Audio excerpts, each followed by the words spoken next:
field, 911. Just heard 5 or 6 gunshots. I looked outside the window and there's 3 or 4 guys. I don't know, my son. The door's wide open. There's bullet holes in the window. Detectives arrive to the scene, find 2 down inside, hit multiple times with the UWOP. Now the dad came over and found the door open. He believes one of the people inside the house is his son Brandon, 28 years old, worked at a restaurant. As the detectives examine the scene, they see Brandon was hit 5 times with the UWOP. The second victim, 31 years old, was hit 8 times with the UWOP. They find a hole in the door, 7 cases in the hallway, 7 223s in the shelf. Then they head outside, find 7 more 223s. So they're trying to determine if it's a hit or is anything missing. On the scene, one of Brandon's relatives speak with detectives. He said his friend called him and asked, "Why is your window busted and door open?" He knew then something happened. So his friend walked in and he heard her scream through the phone. He turned his car around and head back to the house. In the process, he called Brandon's dad, and his dad got there first. He was just now arriving to the scene. So detective said, "Walk me through what happened." He said they were chilling in the house. Second victim kept meeting people, moving loud.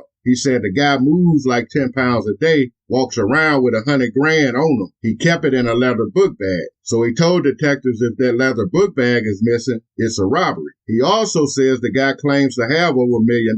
The detective asked if he have that type of money, why do he live with you? He said he does have a house. Someone broke in it and it was getting hot, so he needed a place to lay low. Then he made that spot hot. He said Brandon worked and went to college, so he was just a casualty in the incident. So detective wrapped that up. The other detective found a phone in a second victim's pocket and another one in the back bedroom. So hopefully they get information about who called last. They head back to the station, get the second victim phone record. Then another detective said, ID just got a print back from inside the house, call for one of the door jams, and it comes back to a guy named Larry Jackson.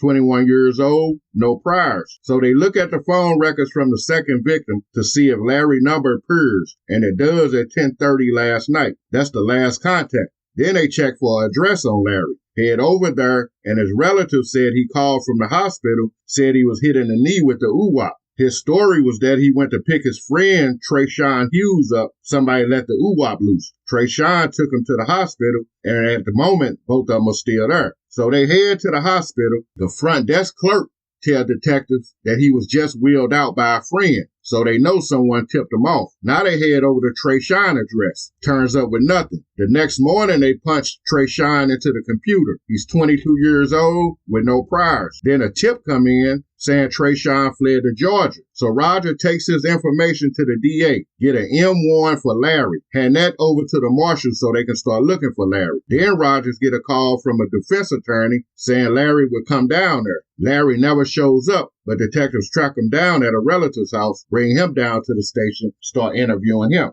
So they start by asking Larry what happened to his leg. He says he was shot. They ask, "Why you?" He says he was in the wrong place at the wrong time, but he really can't talk about that situation. His lawyer advised him not to. So they end that interview, charge Larry with 2 counts of M. As time goes by, a witness comes forward and says Trayshawn and his friend told her they hit a lick, but it went wrong and 2 expired. She also states it was a third guy. Then she tells how it went down. They kicked the door open. Larry went in the house first. Larry had the gun, Trayshawn behind him.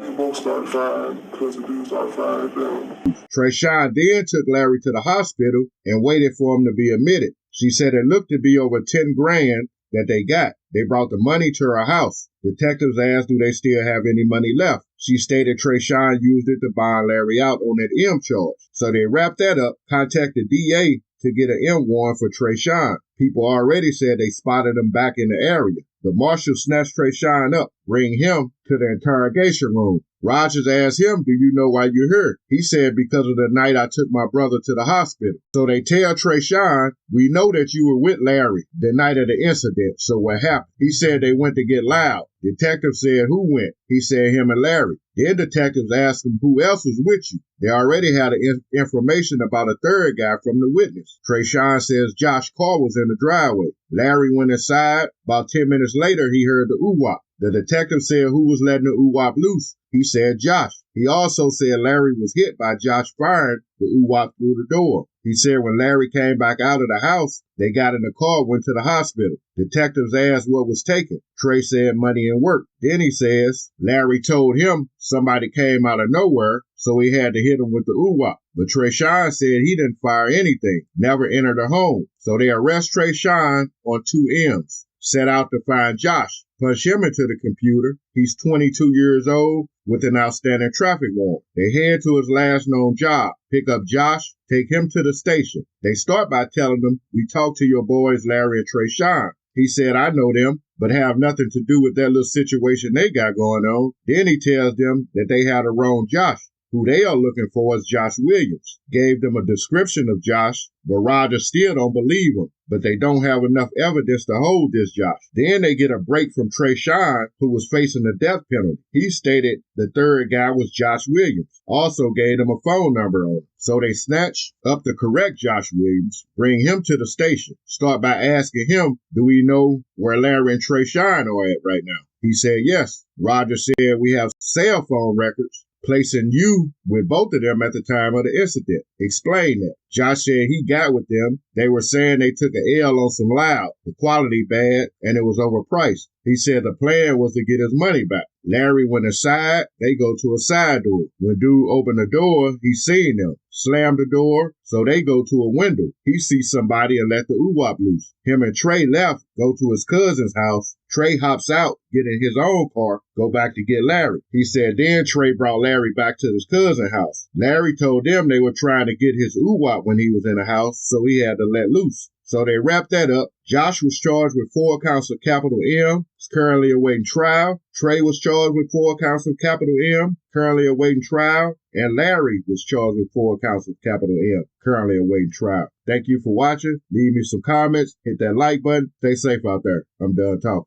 Everybody want to make quick money, but there's hopefully a message for everybody, thinking that hitting this quick lick can mess up your whole life.